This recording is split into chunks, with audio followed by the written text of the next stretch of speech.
Dave, what has interoperability and what has IHE brought to the field of radiology?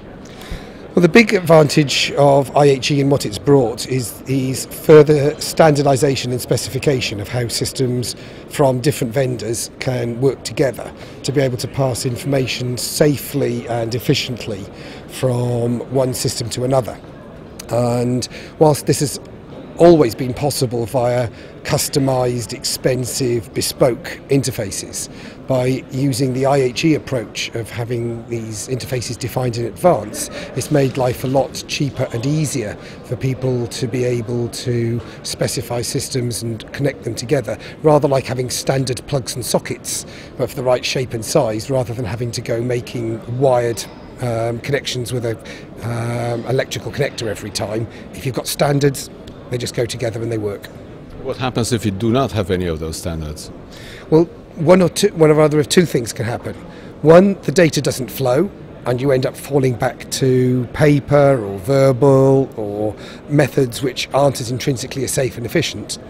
Or what happens is that people end up producing or having to make specialised interfaces to connect company A to company B, which works fine for two companies, but if you've got 20 companies, then that would be, 380 different interfaces between all those companies, as opposed to if you have them all working to the same interface, then you've only got 10 interfaces, one for each company.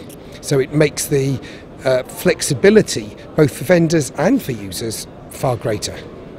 So have you seen any interest spurred in other medical disciplines, other hospital departments?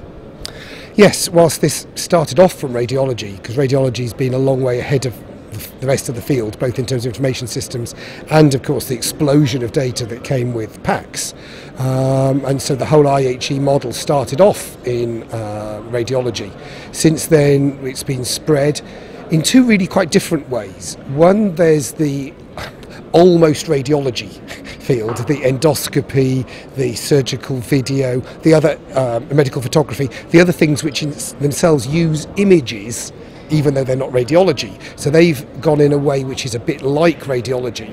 And then there's a totally different direction, which is, of course, is looking at data which isn't image data, far more generic clinical records, referral letters, lab results, etc., and coding them up in other ways and using the same sort of approach that was pioneered with radiology in IHE has enabled similar sort of benefits to be obtained for the other specialities. So you yourself, you're a radiologist and you switched sides, right? Please describe what's been going on there. Well, although I started off doing medicine when I left school, I always kept a strong computing and mathematical interest. And when I went into radiology, and perhaps I went into radiology because of my interest in computers, I developed a strong interest in how the images can be handled properly. This was even before IHE, so naturally IHE was a place I gravitated towards when it started off. But then gradually over time I came to the conclusion that perhaps my talents were best used on the technical side.